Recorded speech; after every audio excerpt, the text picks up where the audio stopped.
দেশে বর্তমানে কিছু ভাই আছে, তারা মানুষকে বলেন আপনি কি কোরআন হাদিস মানবেন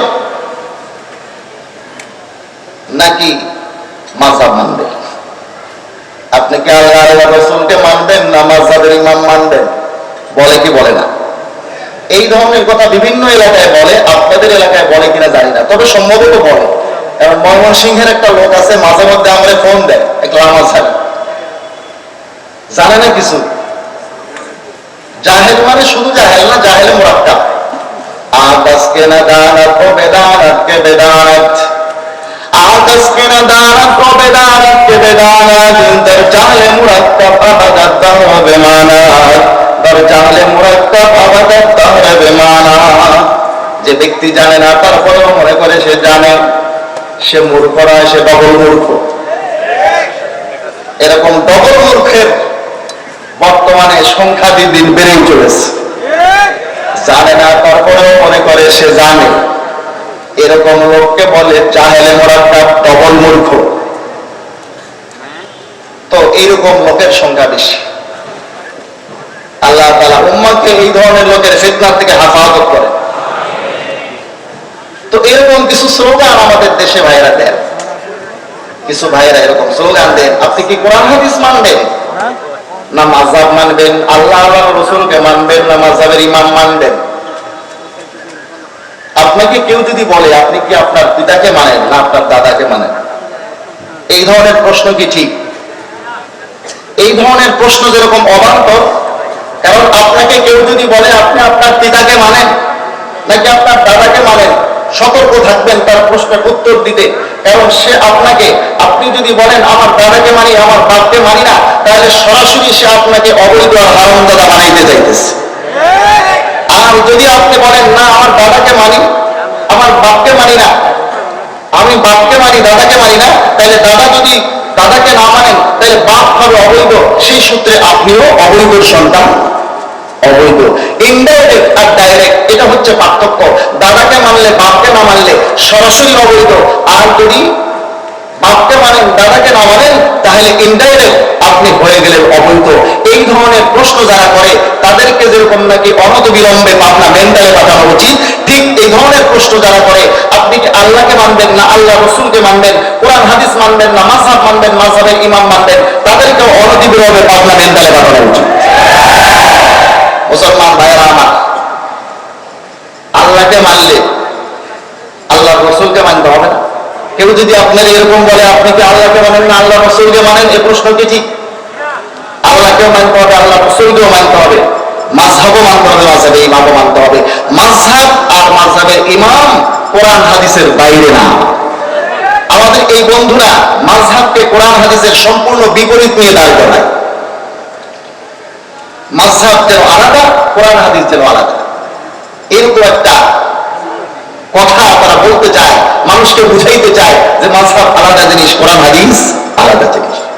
আল্লাহ পাক রব্বুল আলামিন এই ধরনের ব্যক্তিদের গোমরাহির থেকে, ফিতনার থেকে এই উম্মাহকে হেফাজত করেন।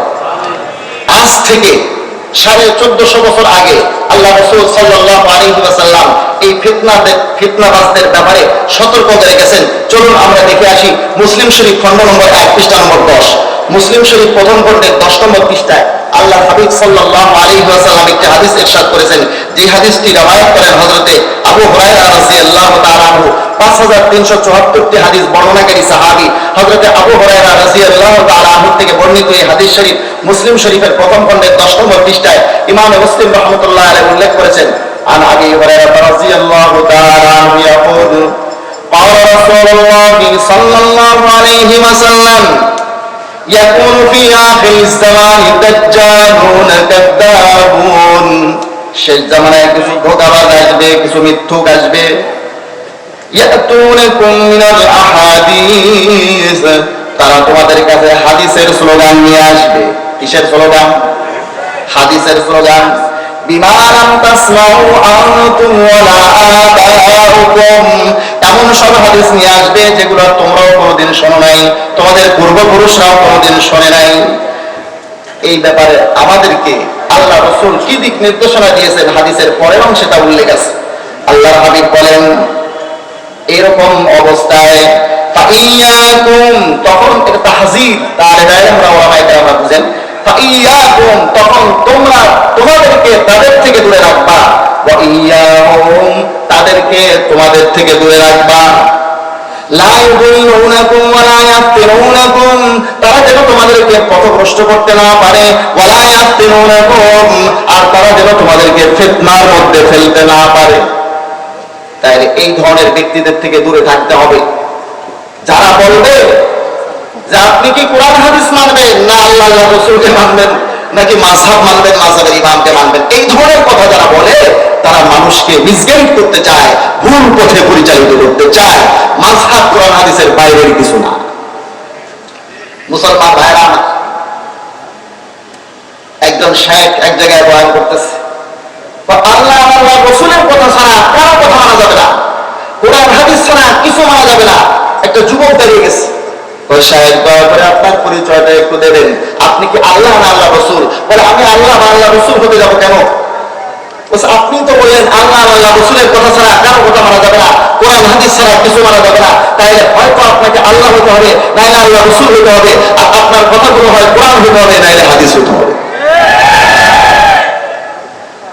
যুবকের কথায় সাহেব থম হয়ে গেল, বলছে ভাই আমি যা বলছি তা তো কোরআন হাদিস থেকেই ব্যাখ্যা করে বলছি। বলছে এই পার্থক্যই তো বুঝি না সাহেব, আজ থেকে 1400 বছর আগে ইমাম আবু হানিফা রাহমাতুল্লাহ আলাইহি যা বলেছেন, ইমাম মালিক রাহমাতুল্লাহ যা বলেছেন, ইমাম শাফিঈ রাহমাতুল্লাহ যা বলেছেন, ইমাম আহমদ ইবনে হাম্বল রাহমাতুল্লাহ যা বলেছেন, সব কোরআন হাদিস থেকে ব্যাখ্যা করে বলেছেন। মাযহাবের ইমামরা কোরআন হাদিস থেকে ব্যাখ্যা দিলে সেটা হয় না জায়েজ, আর আপনারা কোরআন হাদিস থেকে ব্যাখ্যা দিলে সেটা হয় জায়েজ। এই পার্থক্যই তো বুঝি না। এক এলাকায় এক লোক, এলাকাটা লামাযহাবি অধ্যুষিত এলাকা, হানাফিও কিছু আছে, তা একজন হানাফি মুক্তাদি লামাযহাবি শায়েখের পেছনে জুমার নামাজ পড়ছেন। জুমার নামাজে উনি বয়ান করেছেন মাযহাব মানা শিরক, কোরআন হাদিস ছাড়া আর কিছু মানা যাবে না। যারা কোরআন হাদিস ছাড়া কোন ইমামের ব্যাখ্যা বিশ্লেষণ মানবে তারা মুশরিক হয়ে যাবে। এই ওয়াজ শোনার পরে কিছুদিন পর এই ভাই তাবলিগে গেছেন, তাবলিগে যায় 3 চিল্লায় গেছে, 3 চিল্লা দিয়ে যখন আসছে, দাড়ি রাখছে, জুব্বা পরছে, বড় সুন্নতি লেবাস পরছে, পানের দোকানে শায়েখের সাথে দেখা। এখন এই 3 চিল্লার সাথী পানের দোকানের এই শায়েখকে বলে, শায়েখ কেমন আছেন? তো এর জুব্বা আর এর টুপি পাগড়ি এগুলো দেখে সব অবাক হয়ে গেছে, ভাই তুমি এই লেবাস কই পাইলা? বলে শায়েখ আমি 3 চিল্লায় গেছি, 3 চিল্লায় যাওয়ার পরে আমার এই পরিবর্তন। 3 চিল্লার কথা শুনে শায়েখের মাথা গরম হয়ে গেছে, তুমি চিল্লায় যায় কি পাই না? বলে শায়েখ আমি 3 চিল্লায় যায় কিছু পাই নাই, তবে একটা কথা আমি বুঝতে পেরেছি, আমার অতীত জীবনের অনেক ভুল ছিল এবং ভুল শুধরাইয়া ভবিষ্যতে সঠিক পথে সংশোধিত পথে চলা উচিত। আমি চিল্লায় থাকতে একটা প্রতিজ্ঞা করছি, যেহেতু আমার অতীত জীবনের অনেক ভুল আছে, এই জন্য চিল্লায় থেকে ফিরে পরবর্তী জীবনে আমি আপনি যেহেতু আমার এলাকার সবচেয়ে বড় শায়েখ, তো আপনি যেভাবে দিক নির্দেশনা দেবেন, তো আপনার দিক নির্দেশনা মোতাবেক আমি বাকি জীবন পরিচালিত করব।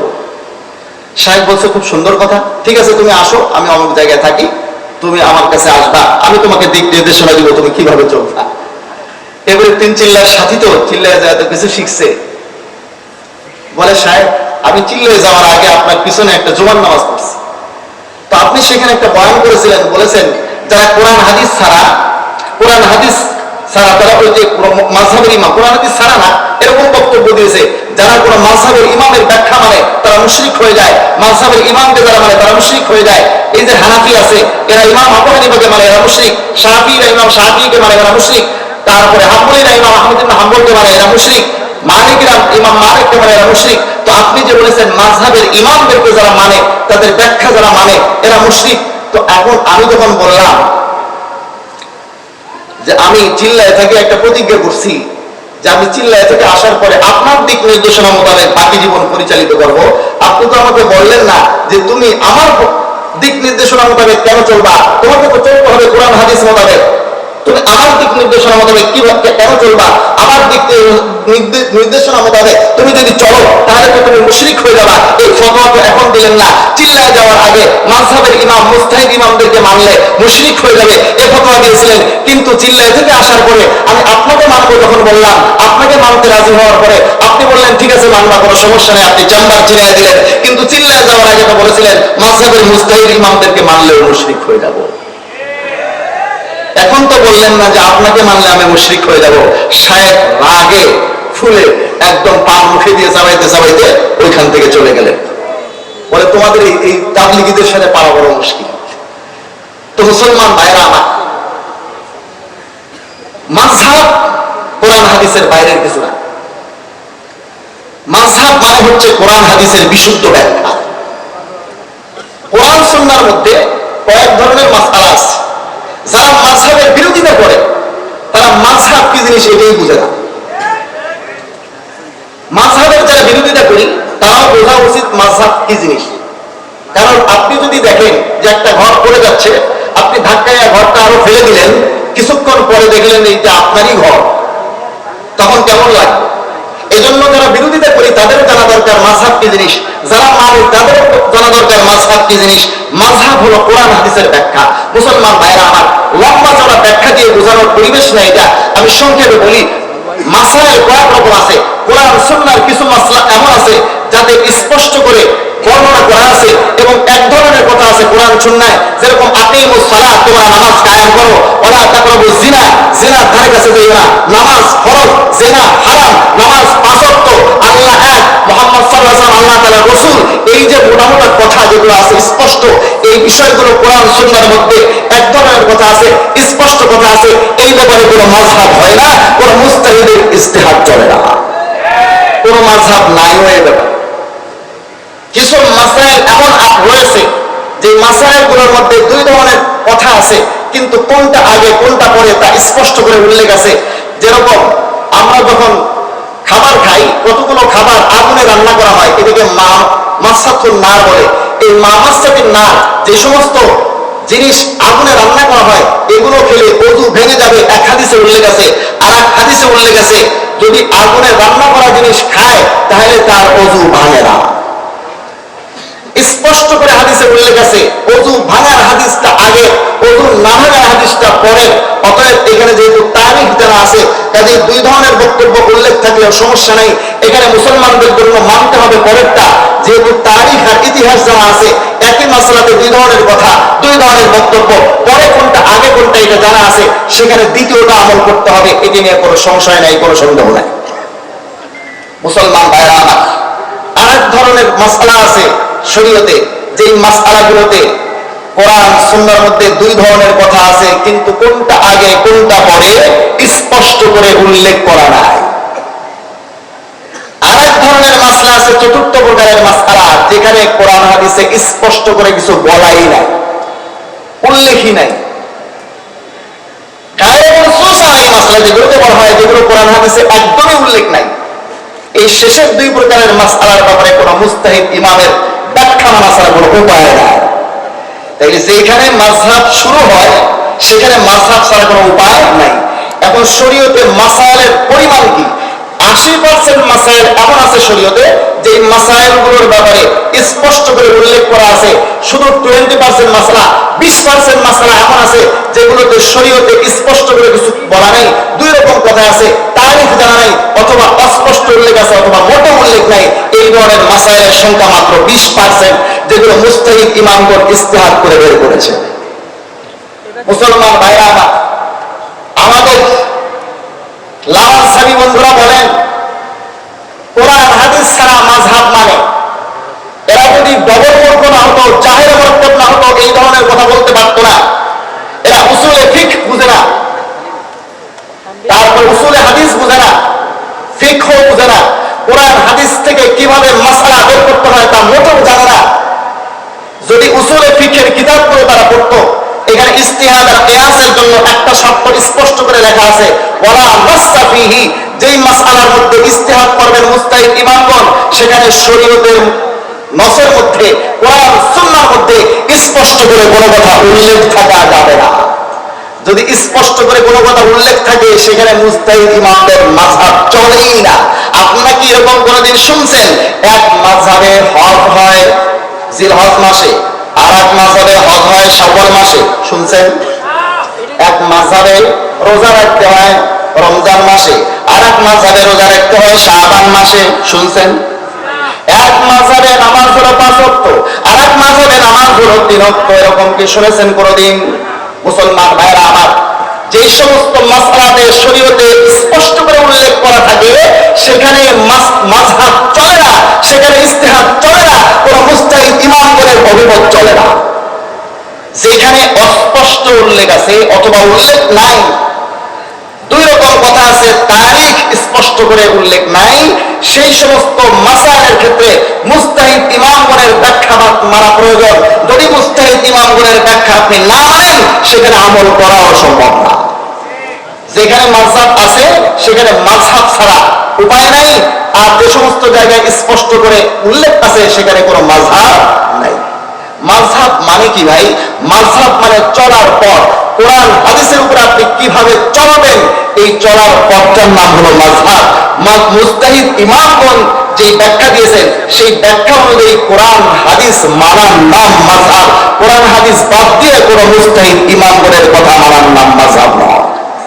একটা উদাহরণ দেব শুধু আমি এই জন্য, কোরআনে কারীমের মধ্যে আল্লাহ পাক রব্বুল আলামিন ইরশাদ করেন, ওয়াল